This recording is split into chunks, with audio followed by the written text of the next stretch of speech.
Bom, gente, primeiramente, boa noite a todo mundo. Espero que todo mundo esteja bem.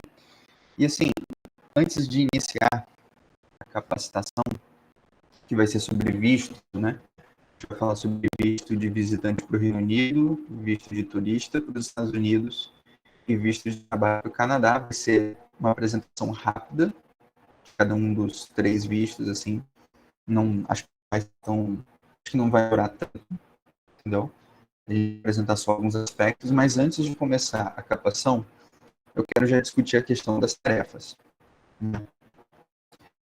Primeira coisa que eu gostaria de perguntar, o que vocês estão achando da demanda? Vocês acham que está muito alta, que está muito pesada?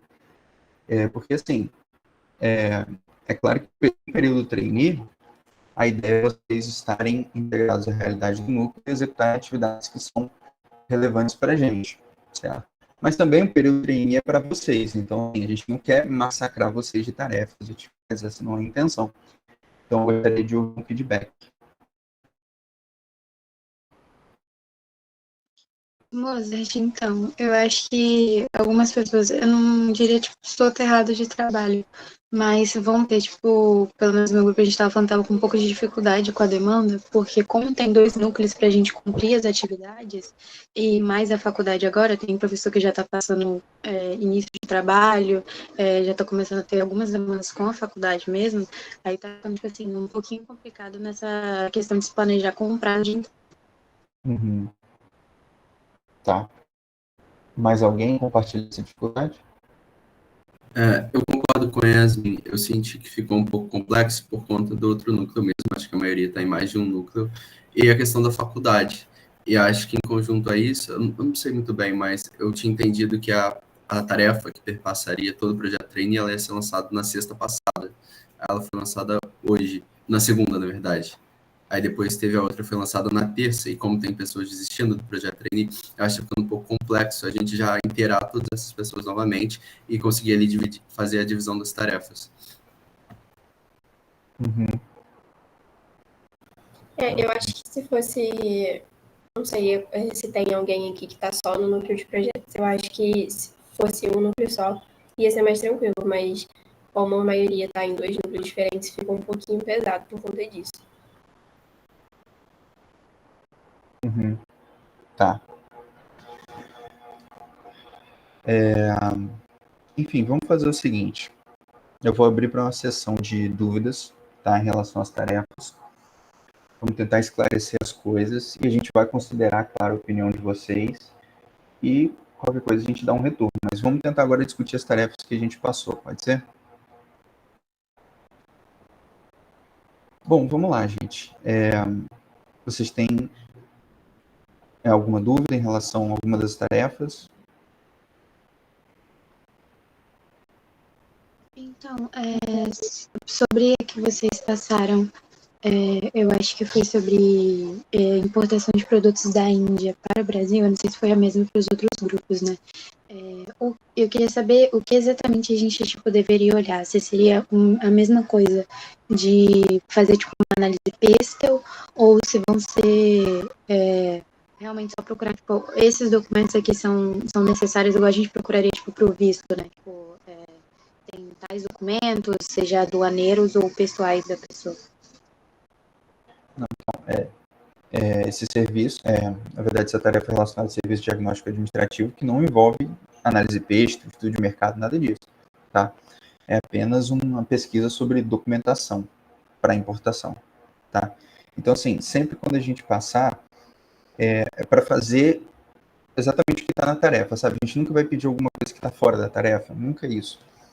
Inclusive, deixa eu compartilhar aqui o documento da tarefa para que facilite a visualização. Espera um pouquinho.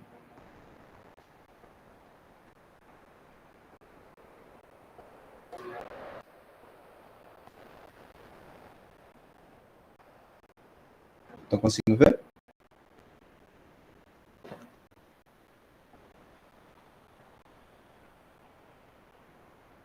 Enfim.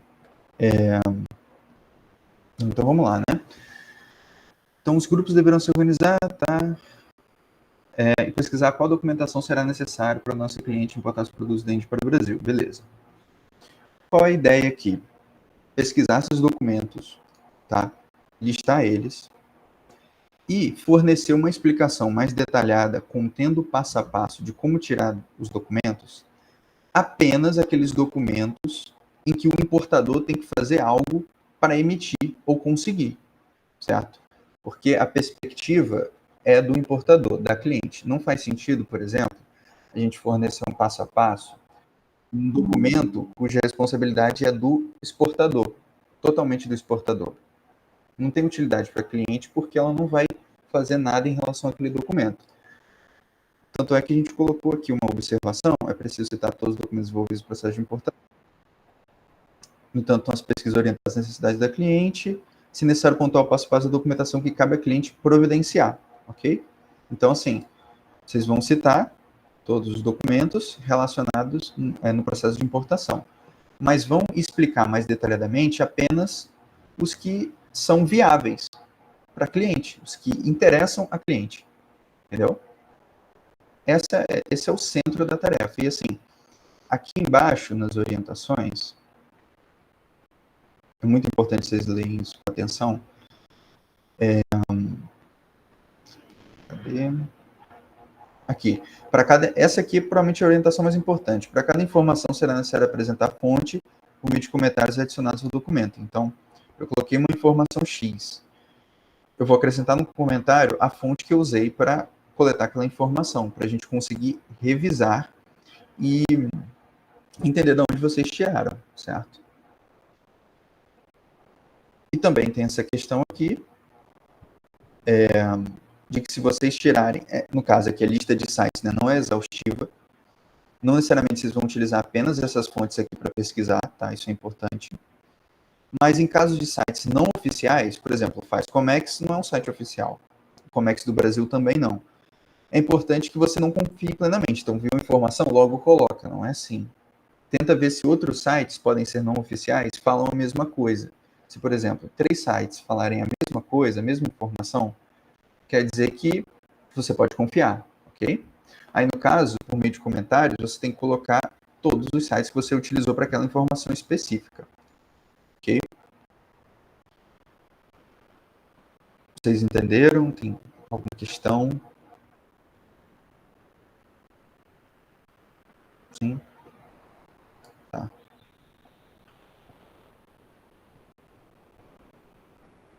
Em relação à tarefa de dupla nacionalidade, algum questionamento?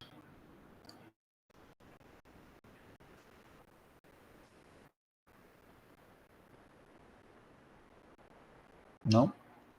Vocês querem que eu explique a tarefa, como eu fiz com o diagnóstico administrativo, para ver se esclarece algumas coisas?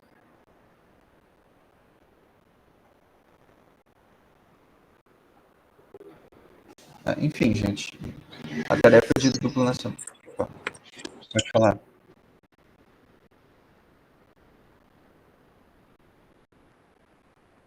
Quer falar alguma coisa, Giovana?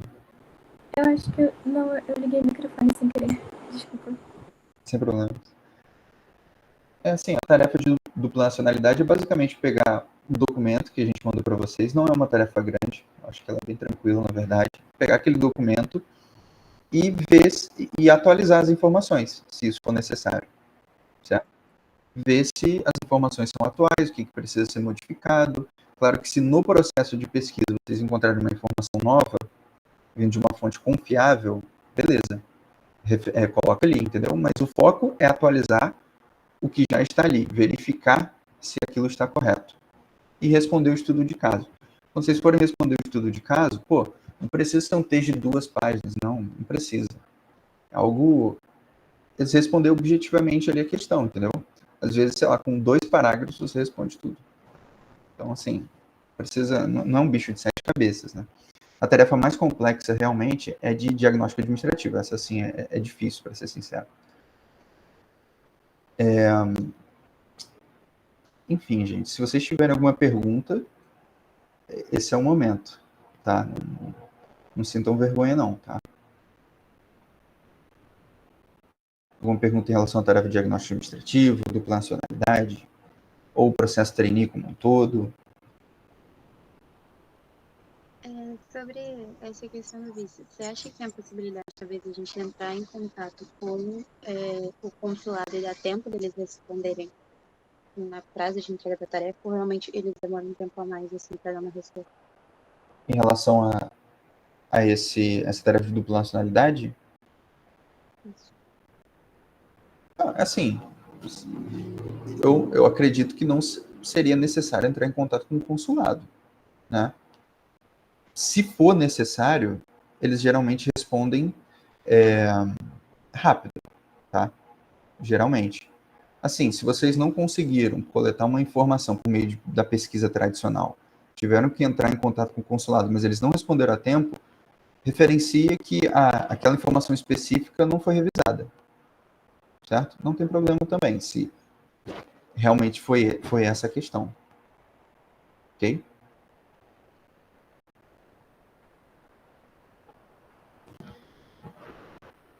Bom, gente, a gente pode iniciar a capacitação? Sim? Ok. Se você quiser, eu posso compartilhar a tela aqui e a gente começa. Pode ser, pode ser. Mas, assim.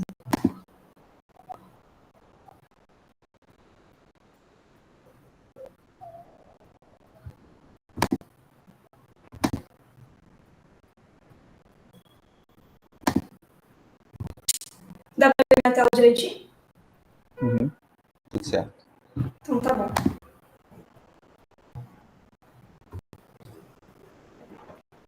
Só confirmando, tá em tela grande para vocês, né? Não sei se deu algum delay. Bom, espero que sim. Gente, então a capacitação hoje vai ser sobre visto de turismo e visto de trabalho. Esses são os 3 principais vistos que existem: turismo, trabalho e estudo. Mas existem muitos outros. Eu vou falar um pouco sobre isso quando chegar na parte do visto de turismo para os Estados Unidos, mas, por exemplo, só de vistos para os Estados Unidos, a gente tem categorias da letra A até a letra U.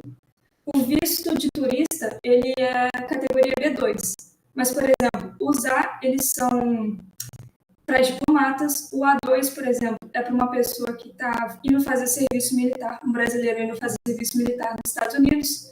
O R é para trabalho religioso. Existem muitos tipos. Mas na Argos a gente trata principalmente turismo, que é o mais simples e o mais procurado. O mais comum, assim, todo mundo acredita que tem algum parente ou conhece alguém que já solicitou um visto de turismo.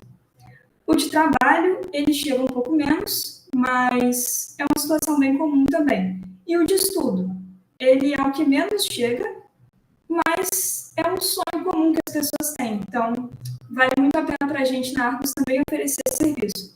Inclusive, no Instagram hoje da Argos, se vocês derem uma olhadinha lá, a gente tem até um post que foi feito sobre intercâmbio. E como que a Argos pode ajudar no intercâmbio das pessoas. Aqui na Argos, a gente faz alguns dos vistos que a gente já fez foram para a Alemanha, Canadá, Espanha, Estados Unidos, França, Portugal e Inglaterra. Mas isso não é uma limitação. Por exemplo, a gente também já fez visto para a Polônia. São coisas que chegam bem menos, são vistos assim bem pontuais quando não é para um desses países, mas a gente também oferece. Mas no Draft Argos, a gente vai ter mais material sobre esses vistos que estão listados na tela.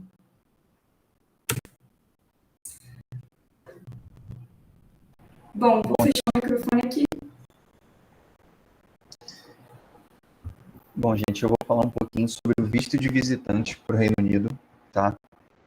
A gente já fez um projeto de visto de visitante para o Reino Unido, inclusive foi ano passado, então é razoavelmente recente, né? Eu cheguei a participar desse projeto, inclusive, junto com o Felipe e a Ana Lara, vocês não conheceram, né? Mas, enfim, falando um pouquinho sobre o visto em si. Para que ele serve? O que é o visto de visitante, né? Com o visto de visitante para o Reino Unido, você pode praticar turismo, certo? Realizar um voluntariado de até 30 dias, certas atividades de negócio também, por exemplo, atender a entrevistas, dar palestras, ok? Receber tratamento médico. Você pode também exercer uma prática clínica supervisionada e não remunerada. Inclusive, a cliente que a gente atendeu ano passado, ela veio nos procurar para fazer isso, exercer uma prática clínica não supervisionada, não remunerada, na área de medicina veterinária, né, lá em Londres. E aí a gente orientou ela como conseguir tudo certinho, tá? E também você pode utilizar o visto de visitante como trânsito. Como assim? Eu quero ir para um outro país, mas o Reino Unido, né, ele está no caminho, o território do Reino Unido está no caminho. Então você aplica para um visto de trânsito, ok? Você vai passar apenas brevemente pelo país. Enfim, e tem outras coisas que você pode fazer também com o visto de visitante. Essas são apenas algumas das opções, tá? E tem também certas atividades que você não pode fazer com o visto de visitante, tá? Então você não pode casar, registrar ou notificar o casamento ou parceria civil, reivindicar fundos públicos, vender ou fornecer produtos e serviços. Na verdade, você não pode trabalhar com visto de visitante, você não pode receber dinheiro através do fruto do seu trabalho, tá? Há algumas exceções, mas de maneira geral, você não pode trabalhar como visitante. Uma questão importante é que o Reino Unido, ele tem uma lista, né, de países que não precisam do visto, de nacionais de alguns países que não precisam do visto de visitante para entrar lá e ficar por até 6 meses. O Brasil é um deles. Então, assim, a nomenclatura correta para um brasileiro seria permissão de visitante, não visto, tá?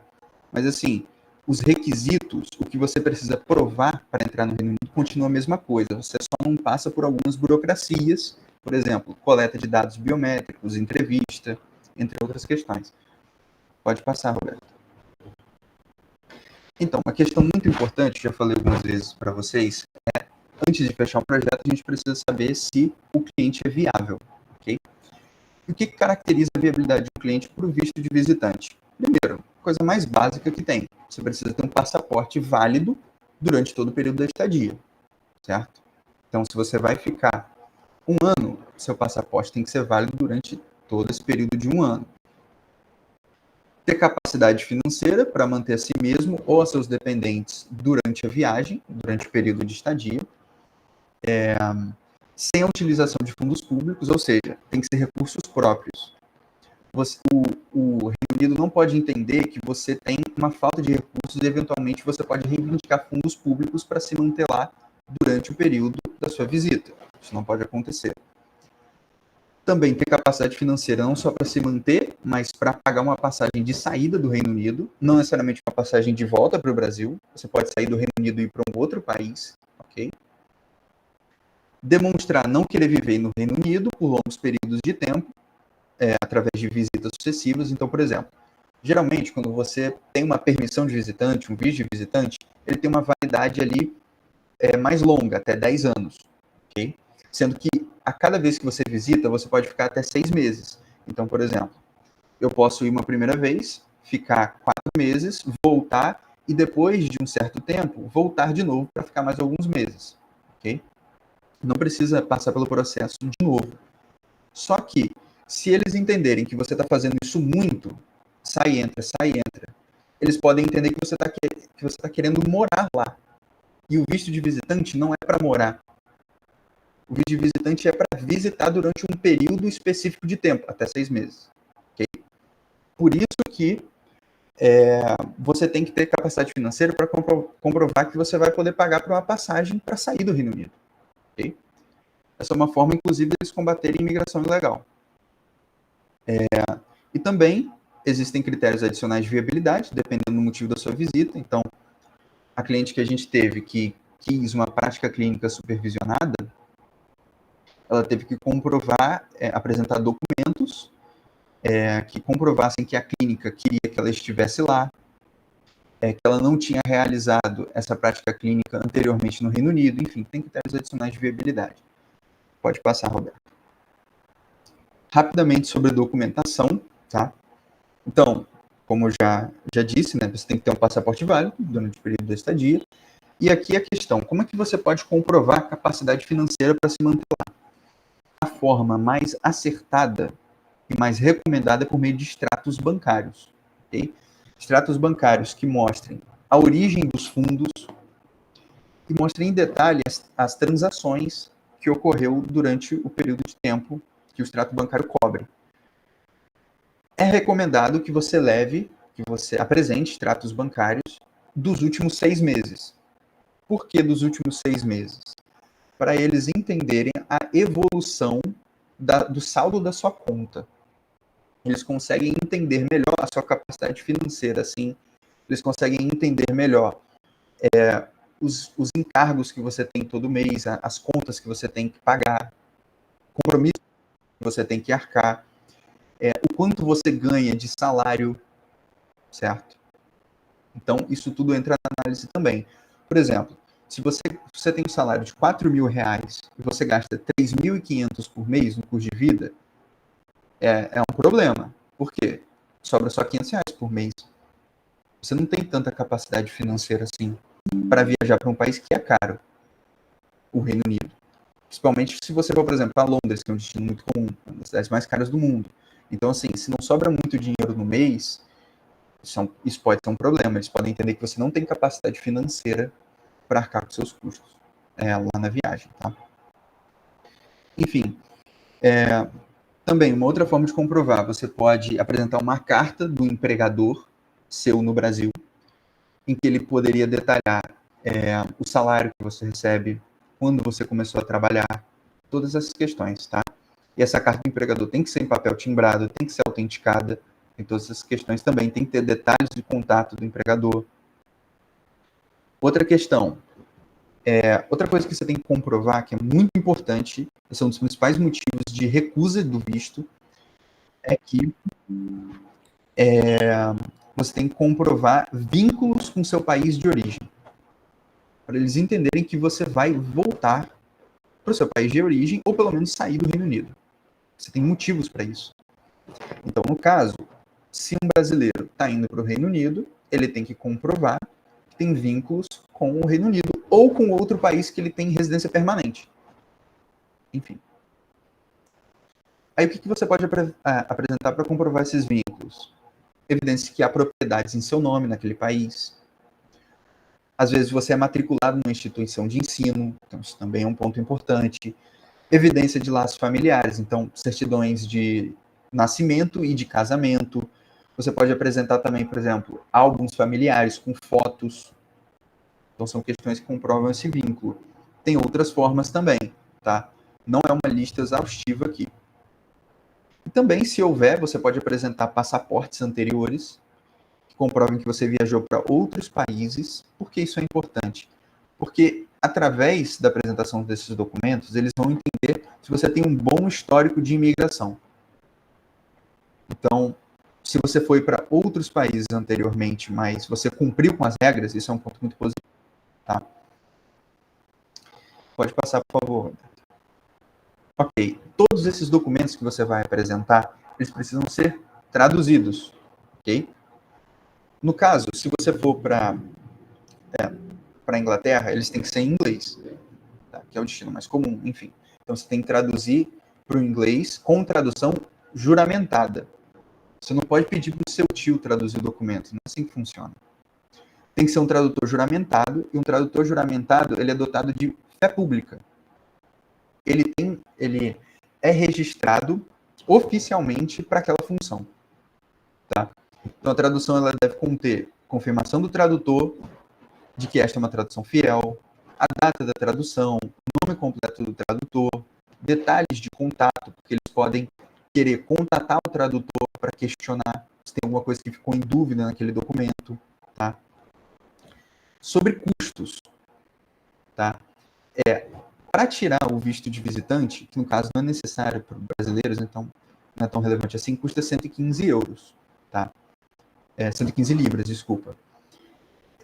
Então, assim, é um gasto relevante, razoável ali, se for comparar com os outros gastos da viagem, mas a tradução dos documentos, especificamente, é um gasto bastante relevante. Né? A cliente que a gente teve, o tradutor cobrou R$200 por página de documento. No final, ela teve que gastar 2.400. Era para ser 4.300. Mas, assim, nem todas as páginas eram úteis. Então, assim, ela conseguiu excluir algumas. Tá? Enfim, é um gasto relevante. Pode passar. Então, seus slides foram esses, né? Você quer apresentar o projeto agora? Eu posso parar de compartilhar. Não, tudo certo. Eu posso apresentar depois.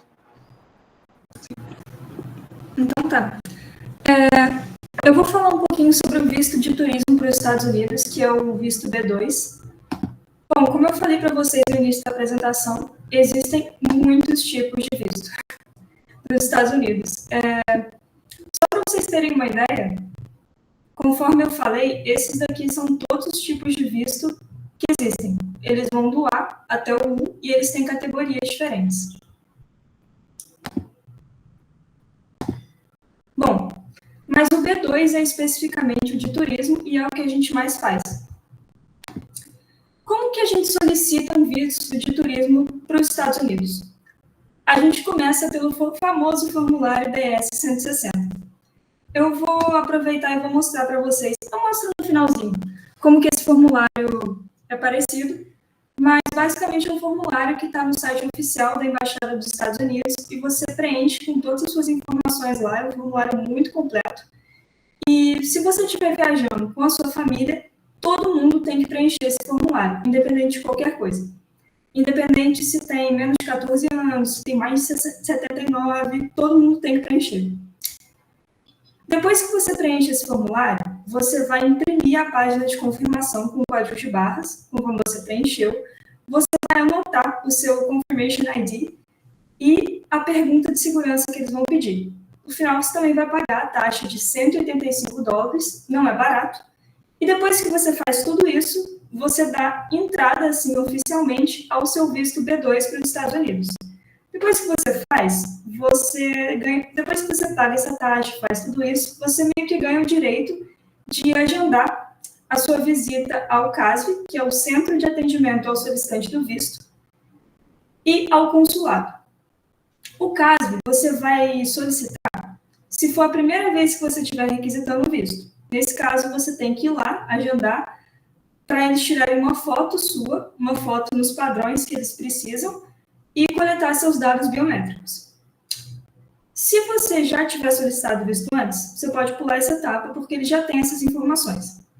Depois, o próximo passo é ir para o consulado para fazer a famosa entrevista. Eu vou mostrar para vocês rapidinho como que é esse formulário.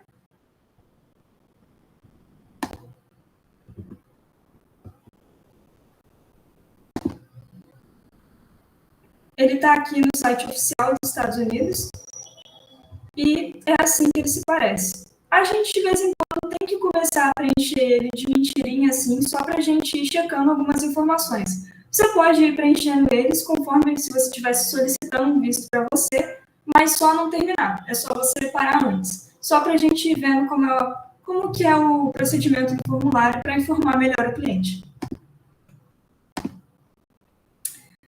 Bom, então vamos falar sobre a entrevista.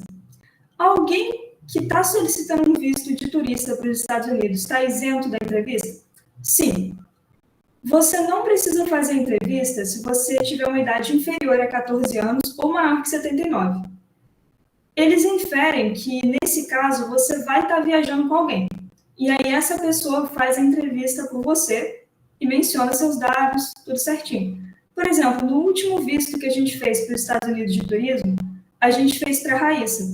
Ela ia viajar com a avó dela, que não tinha uma idade superior a 79 anos, e com os sobrinhos acho que eram primos dela, na verdade.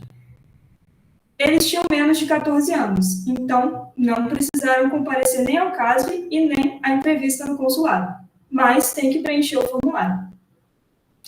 Tudo bem, e nessa entrevista?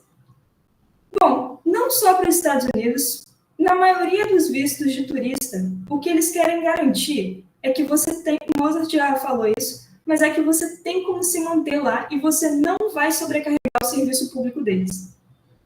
Por exemplo, imagina que você está solicitando um visto de estudante para passar 6 meses. Eles têm que saber que você vai conseguir se manter lá e, por exemplo, você vai conseguir pagar uma conta de um hospital. Ou então você vai conseguir pagar um plano de saúde, para você não virar um problema para eles. Eles também querem saber que você não representa um perigo ao país. Não só um perigo como, assim, por exemplo, uma ameaça terrorista, mas um perigo do tipo que você não tem um antecedente criminal, que você não vai lá cometer um furto ou alguma coisa assim. E eles querem saber também que você tem vínculos fortes com o Brasil e não pretende permanecer ilegalmente nos Estados Unidos. Bom, eu vou mostrar para vocês alguns exemplos de perguntas que eles podem fazer, que são as perguntas mais comuns. Qual o motivo da sua viagem para os Estados Unidos? Quanto tempo você pretende ficar? Se você já viajou antes? Qual que é a sua situação financeira? Seus laços com o país de origem? Seus antecedentes criminais? Tudo isso. E respondendo essas perguntas direitinho e levando documentos que corroborem as suas respostas, dificilmente você vai ter problema. Mas, dependendo do que você responder, realmente o seu visto vai ser barrado. Por exemplo, eu conheço... Bom, hora de contar a história. Só para vocês terem um exemplo assim mais prático. O tio de uma amiga minha, ele estava todo errado e ele foi solicitar um visto para os Estados Unidos temporário, um visto de turista, um B2. E todo mundo sabia que ele não ia conseguir, menos ele. Ele insistiu, pagou a taxa, marcou a entrevista e a intenção dele era justamente permanecer ilegalmente nos Estados Unidos. E isso era óbvio. Por quê? Ele não tinha uma razão para estar viajando. Por exemplo, assim, ele não tinha uma razão bem definida para estar indo para lá. Ele tinha acabado de ser demitido. Não tinha nenhum vínculo no Brasil, casamento, família, nada, nem emprego. E também não tinha data para voltar. Ele não tinha muito bem uma explicação do porquê ele estava indo, nesse momento da vida dele, o que ele estava indo fazer lá. E também não tinha como provar que ele ia voltar. E nenhuma data para isso. Um outro caso que pode acontecer, e esse é um caso que eu acredito que acontece muito, é quando uma pessoa vai para os Estados Unidos ilegalmente, mas se estabelece lá e o governo não descobre. Aí, família, casa, tem filho, e aí, por exemplo, a sua mãe vai para lá visitar os netos. O que você vai falar na hora dessa entrevista? Fica uma situação complicada. Fica mais complicado ainda se você for muito sincero e contar toda a verdade. Então, assim, realmente, se você só estiver querendo turistar mesmo e ir para a Disney, responder honestamente e tendo todos os documentos, vai funcionar. Mas que documentos são esses? Então, nessa entrevista, você tem que levar a sua identificação, passaporte, as confirmações referentes ao formulário DS-160. Que confirmações? A impressão conforme você pagou e preencheu o formulário, seu Confirmation ID, tudo isso, e os documentos que eu falei que corroboram as suas respostas. Por exemplo, extratos bancários, declaração de imposto de renda, certidão de casamento, carteira de trabalho, declaração de matrícula em faculdade ou em colégio. E também, isso aqui é um documento importante, é um documento do Departamento de Aplicação da Lei, garantindo que você não tenha antecedentes criminais ou condenações e prisões. Esse é um documento que você pode solicitar, não é difícil de conseguir. Basicamente, você tem que provar que você não vai ser um problema, que você tem como se manter lá, você não representa nenhum perigo ao país e que você quer e pretende voltar. Realmente, você vai por um período bem definido e vai voltar. Esse visto B2, geralmente, quando a pessoa consegue, é por no máximo 1 ano, mas o mais comum são 6 meses, que é um tempo suficiente. Bom, eu vou aproveitar então que eu já estou compartilhando a tela e eu vou mostrar para vocês o último projeto que a gente fez de visto B2 para os Estados Unidos. Mas antes de eu mostrar, até aqui, alguma dúvida? Não? Então tudo bem.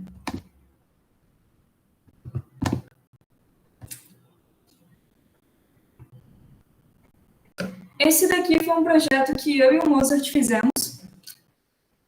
Quem coordenou ele não está, infelizmente, no grupo de projetos mais, mas a divisão que a gente fez foi assim. Na semana 1, a gente fazia uma pesquisa inicial sobre o visto, reunião de alinhamento, coleta de informações básicas e divisão das tarefas. Basicamente, nessa primeira semana, a gente teve uma reunião em que o nosso coordenador passou para a gente todas as informações da Raíssa, que era a menina que estava solicitando um visto para ir para a Disney com a avó e com os primos.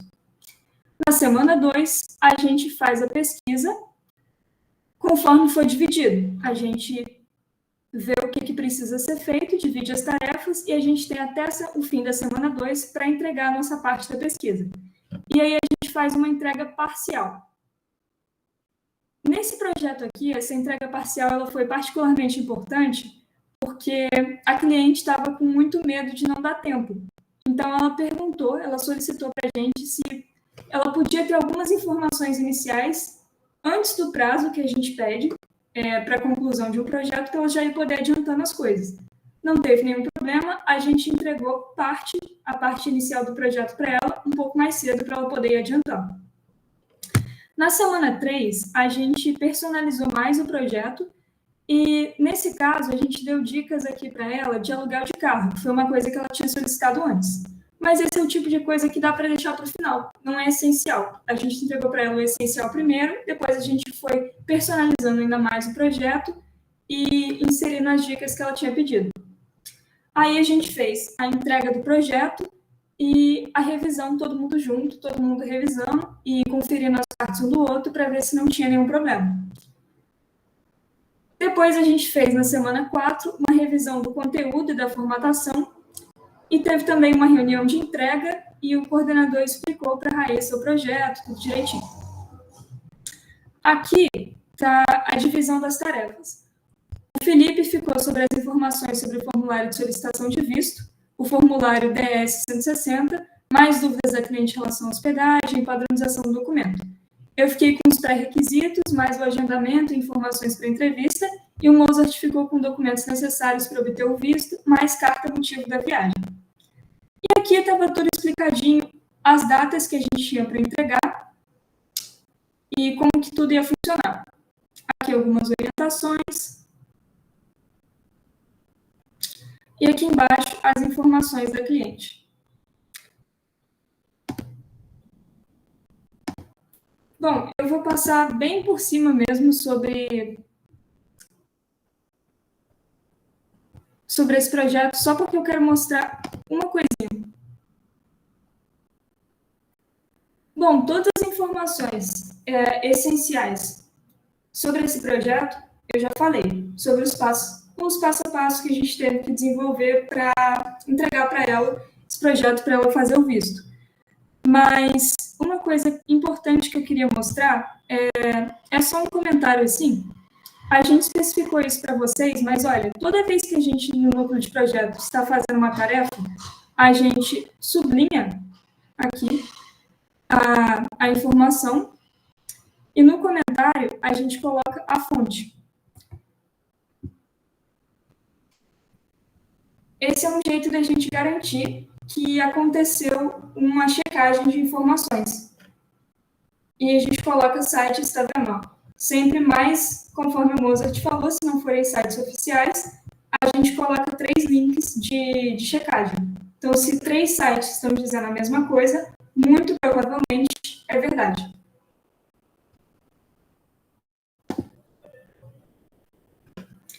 Bom, gente, esse foi o projeto de visto B2 para os Estados Unidos mais recente que a gente fez.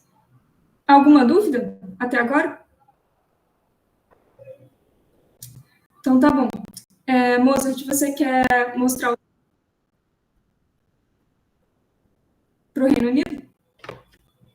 Não precisa, não.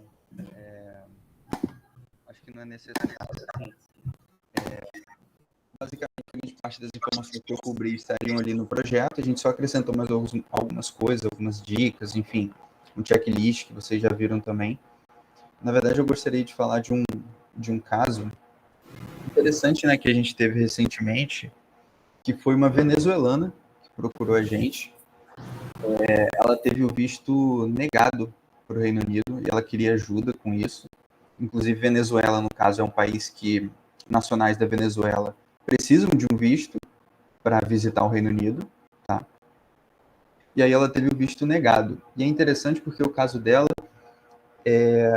explica a questão dos critérios de viabilidade também, de elegibilidade, né? Porque, assim, ela estava querendo ir para o Reino Unido para ficar na casa de um amigo, se não me engano era um amigo, só que, assim, quando você vai ficar na casa de uma outra pessoa, você tem que, primeiro, aquela pessoa tem que escrever uma carta, né, a carta do sponsor, que se fala, e aí aquela carta tem que conter alguns dados básicos, por exemplo, a identidade daquela pessoa, para que os oficiais de imigração consigam identificar se aquela pessoa é um residente permanente, é um nacional do Reino Unido, enfim. Só que aí, na hora de fornecer a carta, ela não colocou essas informações. Então, tipo assim, era um fantasma que estava escrevendo a carta. Não tem como eles verificarem. Então, esse foi um dos motivos pelo qual o visto dela foi negado. Uma outra questão também. Isso é muito importante em todos os vistos. Em todo processo de DN, qualquer coisa. Você apresenta um documento X, mas na hora de preencher um formulário, realizar uma entrevista, você dá uma informação que conflita com isso, com o que está no documento. Aí eles duvidam da sua credibilidade, como, no caso, como visitante. Ela disse que tinha uma determinada quantia de dinheiro, mas no documento estava outra. Então, assim, né? E também uma outra questão, no extrato bancário que ela forneceu, tinha uma quantia muito grande entrando meio que do nada. E não dava para eles entenderem qual era a origem daquele fundo, certo? Então tem essa questão também. Então foi um caso interessante para a gente perceber também melhor esses critérios de elegibilidade, tá? E assim, cada caso é um caso. A lista de documentos que eu forneci, as questões que a Roberta falou, não são de forma alguma exaustivas, certo? Muitas vezes, a gente precisa fornecer documentos que, assim, é muito específico para o caso daquele cliente. Então, é muito importante que já seja personalizado e que a gente entenda, assim, a fundo a situação do cliente. E uma outra questão também, que acho interessante dizer, que nunca um projeto vai sair 100% como planejado. Isso nunca vai acontecer, né? Claro que se você fizer um planejamento, souber organizar tudo certinho, há mais probabilidade das coisas irem certo, né? O projeto dar certo. Mas, assim, sempre vai surgir problemas, sempre vão ter questões que vão atrapalhar o andamento do projeto, então é sempre interessante deixar uma margem. Por exemplo, você tem que entregar em 25 dias, mas tenta resolver o projeto em 20 dias e deixa aqueles outros 5 dias como uma margem de segurança. Então, isso é uma questão importante também. Pode passar, Roberto. Eu acredito que esse é o final, não é não? Não, tem permissão de trabalho. Então, visto de trabalho chega pouco, tá? Em relação de turista, é menos comum, mas assim, o visto de trabalho, ele é o mais complexo de todos, tá? Porque geralmente tem muitas ramificações. Para você determinar a elegibilidade de um cliente, costuma ser muito difícil. Eu lidei, no caso, recentemente a gente teve um cliente que queria ir trabalhar no Canadá e foi bem complicado, para ser bem sincero, determinar a elegibilidade dele, enfim. Eu gostaria de passar um pouco essa noção para vocês, tá? No caso, para você conseguir trabalhar no Canadá, eu estou falando aqui primeiramente de trabalho temporário, tá? Para você conseguir trabalhar definitivamente, por assim dizer, é só pela via da imigração, residência permanente. Se você for trabalhar por 1, 2, 3, até 5 anos, a gente está falando de trabalhadores temporários, tá? E aí, a gente tem dois tipos de permissão de trabalho. O Open Work e o Employer Specific. Qual a diferença entre os dois? O Employer Specific, ele é um tipo de permissão que habilita o trabalhador estrangeiro temporário a trabalhar para apenas um empregador, tá? E geralmente ele tem restrições. Que restrições são essas? A quantidade de tempo que você pode trabalhar. Então, o visto ele tem validade de 1, 2, 3 anos, enfim, vai depender do trabalho que você conseguiu também, tá? A localização de onde você pode trabalhar, então, o Canadá ele é dividido não em estados, mas em províncias. Então, por exemplo, você só pode trabalhar nessa província X, certo? Na província de Ontário, por exemplo, na província de British Columbia, enfim. Então, geralmente há essa especificação e também o nome do empregador, né? Como eu disse, o employer specific você pode trabalhar para um empregador determinado e o open work é diferente. Você pode trabalhar para qualquer empregador. Geralmente ele tem também restrições, a quantidade de tempo, a validade do visto, na verdade. Então, 1, 2, 3 anos, enfim. E também o local permitido de trabalho, pode conter restrições também relacionadas à função que você pode exercer. Pode passar, Roberto. Bom, em relação à permissão de trabalho no Canadá, para ambos os tipos de permissão, existem critérios gerais de elegibilidade. Tá? Então, obedecer à lei, não ter registro de atividade criminal, também é uma questão no visto turista para os Estados Unidos, como a Roberta pontuou. Não planejar trabalhar para um empregador considerado não elegível na lista de empregadores que não cumpriram com algumas condições. O governo canadense tem uma lista de muitos empregadores, tá? E alguns deles não cumpriram com condições da legislação trabalhista, por exemplo, ou na contratação de trabalhadores estrangeiros, e por aí vai. Nesse caso, esse empregador ele pode receber uma punição em forma de multa, tá? Ou ele pode ser proibido por uma determinada quantidade de tempo de contratar trabalhadores temporários estrangeiros. Então, essa também é uma possibilidade. Tá? Aí, no caso, se ele não puder contratar, naturalmente, você não é elegível para trabalhar para aquele empregador. Também, o aplicante tem que ser capaz de fornecer ao oficial quaisquer documentos que ele pediu. Não pode o oficial pedir um documento e você disser que não vai fornecer, isso não existe. Não pretender trabalhar também para um empregador que oferece regularmente serviços de acompanhante, striptease, dança e massagens eróticas. Então, isso também está lá na legislação canadense. Nunca vi, na verdade, esse critério em nenhum outro, elegibilidade em nenhuma outra categoria para nenhum outro país, mas no Canadá existe isso. Não configurar perigo para a segurança do Canadá, entre outras questões. Agora, falando um pouco sobre a elegibilidade de cada permissão. Né? Então, a primeira permissão é o Open Work. Tá?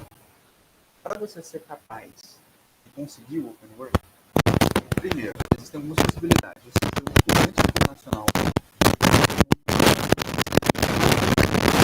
uma lista de instituições desse tipo, tá? E ser elegível essa instituição de Moça, desculpa te interromper, mas a gente está ouvindo.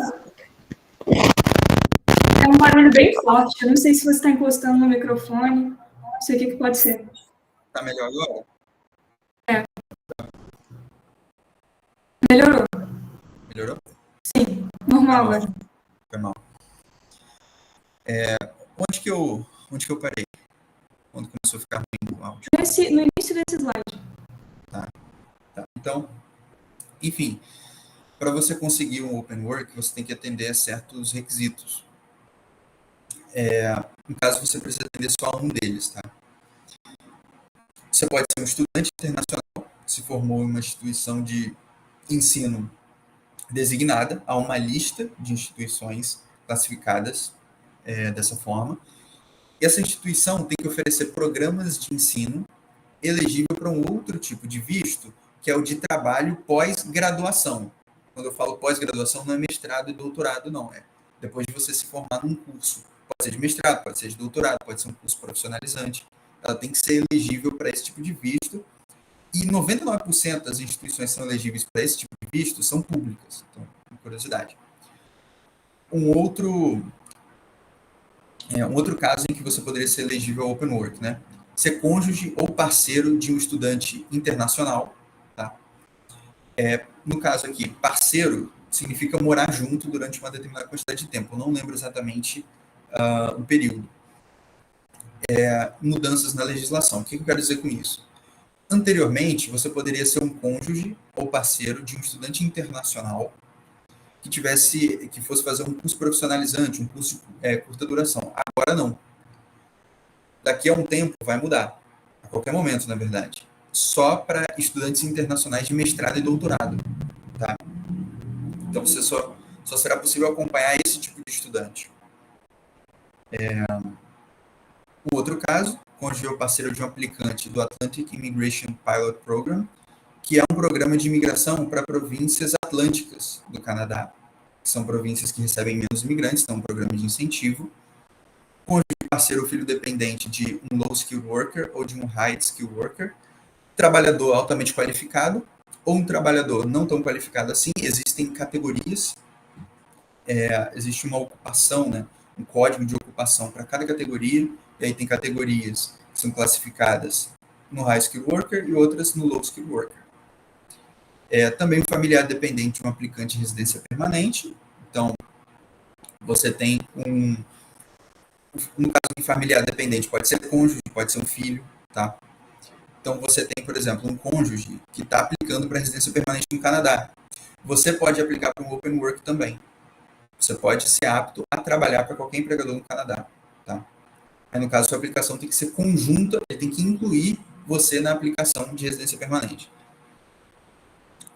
Também, se você for um trabalhador jovem participando de programas especiais, um desses programas especiais é um International Experience, que é um programa para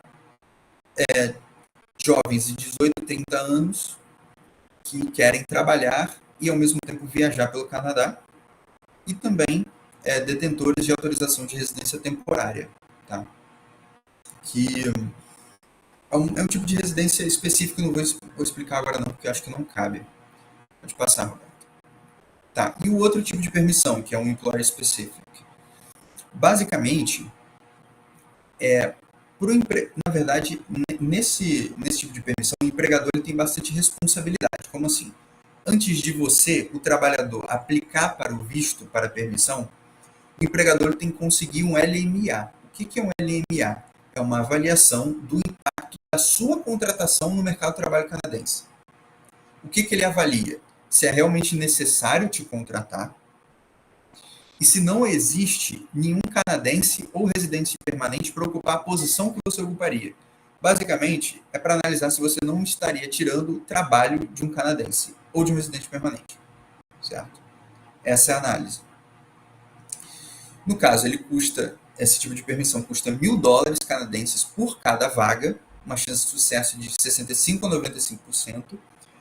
Geralmente, empresas que são mais bem estabelecidas no mercado têm maior probabilidade de conseguir uma aprovação desse LMA, tá? E também, para conseguir esse LMA, o empregador tem que realizar alguns procedimentos. Ele tem que demonstrar que tentou contratar canadenses antes de tentar te contratar. Então, esse também é um requisito.